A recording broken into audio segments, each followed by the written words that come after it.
What is up guys, Tan at the side. In this video, I'm going to show you how to share or move or copy files in OneDrive and SharePoint. So first you need to head over to your OneDrive website by just simply typing onedrive.live.com, and then you need to log in with your account credentials.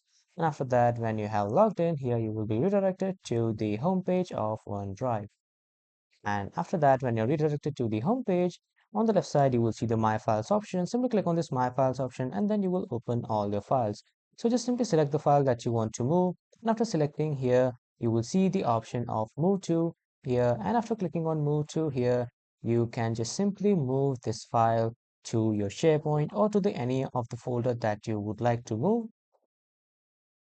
As you can see, I have multiple folders. I'll select one, and after selecting, I'll just click on move here to move my file. And if you want to copy it, simply select this and then click on copy link to copy your file, or you can just simply click on copy to copy this file. So that this is how you can copy and move your file in OneDrive and SharePoint. That was all for this video, everyone. Thank you for watching.